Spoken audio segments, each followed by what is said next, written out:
You get the email. Your boss calls you into the office. And there it is. A raise. A real one. For a second, everything feels different. Your chest gets warm. Your mind starts racing. You think about the apartment you've been eyeing, the trip you kept postponing, the debt you could finally knock out. Maybe finally you could just relax. You tell your partner. You tell your friends. Maybe you even treat yourself that same night. A nice dinner. A little celebration. You earned this. 3 months pass, and something strange happens. You're back to normal. Same tight feeling in your chest before payday. Same low hum of I need more. Same worry, just wearing a slightly bigger paycheck. Did the raise even happen? Here's the part almost nobody tells you. Your brain does not experience money the way you think it does. It's not a bank account quietly filling up with happiness. It's a moving target. And it moves faster than your paycheck does. Once you understand exactly how it moves, you will never look at a raise the same way again. Let's be clear about something first. This isn't about willpower. It isn't about being bad with money. It isn't a character flaw. It's a setting built into your brain before you were even born. Scientists have a name for it. The hedonic treadmill. Picture an actual treadmill at the gym. You step on. You start walking. Faster and faster. The belt moves under your feet, matching your speed. You're sweating. You're working hard. But look at your position in the room. You haven't moved an inch. That's what happens with money and happiness. You earn more. Your expectations quietly speed up to match it. You end up standing in exactly the same emotional spot, just working a lot harder to stay there. It sounds almost too simple to be real. But the machinery behind it, inside your actual brain, is far stranger than a metaphor. Here's what is literally happening inside your skull the moment good news arrives. Your brain releases a chemical called dopamine. You've probably heard the word. Most people think dopamine is the happiness chemical. That's not quite right. Dopamine is closer to a wanting chemical. A signal that says, pay attention, this matters, remember this, chase more of it. And here's the key detail. Dopamine isn't built to measure how good something is in an absolute sense. It's built to measure change. Your brain doesn't ask, is this good? It asks, is this better than what I expected? The first time you get a raise, the answer is a loud yes. Dopamine spikes hard. That's the rush you feel reading the email. But your brain doesn't stop there. Within days, it quietly does something sneaky, something you never agreed to and never noticed happening. It resets the baseline.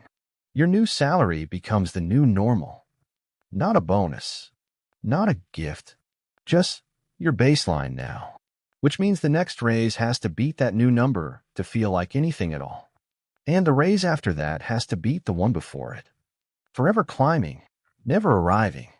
Psychologists call this hedonic adaptation. It's the exact same mechanism behind a brand new phone.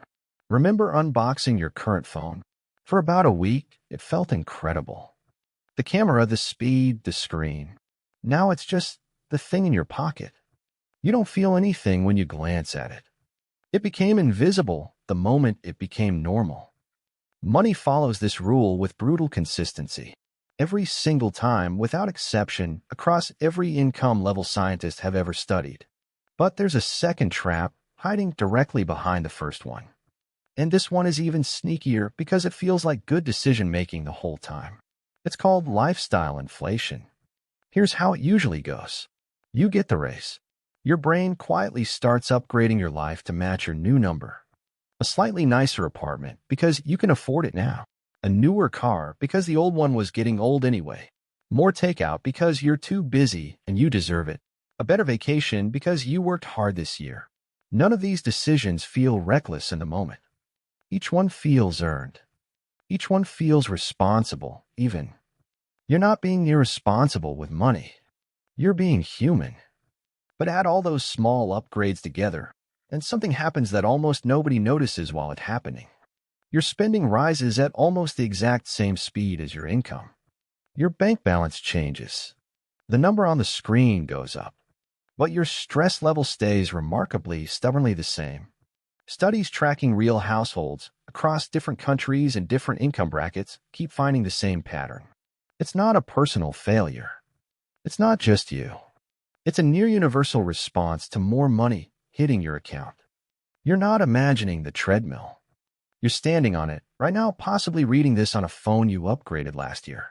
Now here's the part that actually breaks people's assumptions a little. Researchers, most famously Daniel Kahneman and Angus Deaton, studied income and happiness across hundreds of thousands of people. And they found something genuinely surprising. Higher income does help your day-to-day emotional well-being. That part is true, but only up to a certain point. Past that point, more income keeps improving your life on paper, your options, your security, your comfort, but it barely moves how you actually feel day to day. So why does more money stop translating into more happiness? Because happiness was never set by your income alone. It's set by the gap between your income and your expectations. And that gap is exactly what the treadmill keeps closing, no matter how fast you run.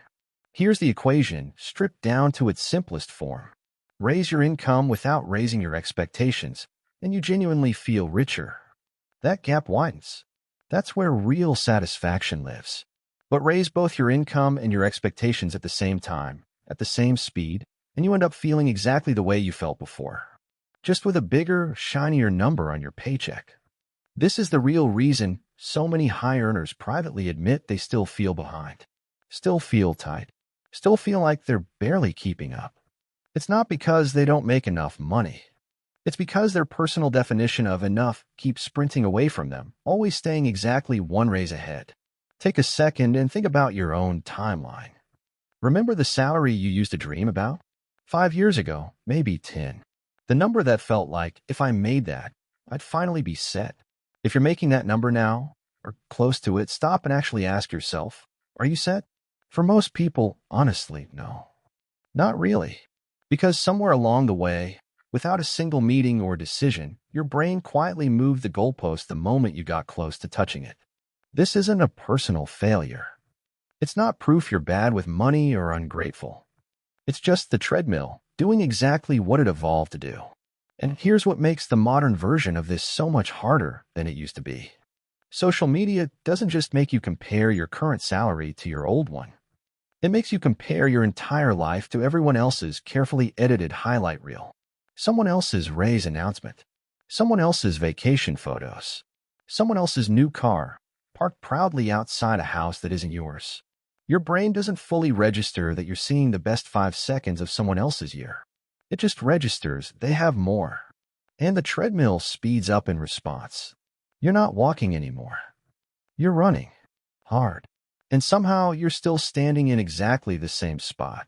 So here's what to actually do with all of this the next time that email lands in your inbox.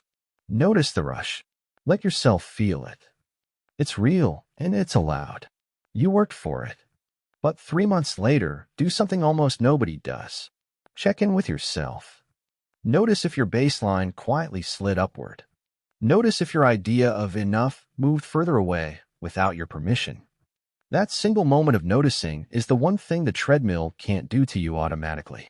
Awareness is the one lever your brain didn't build in.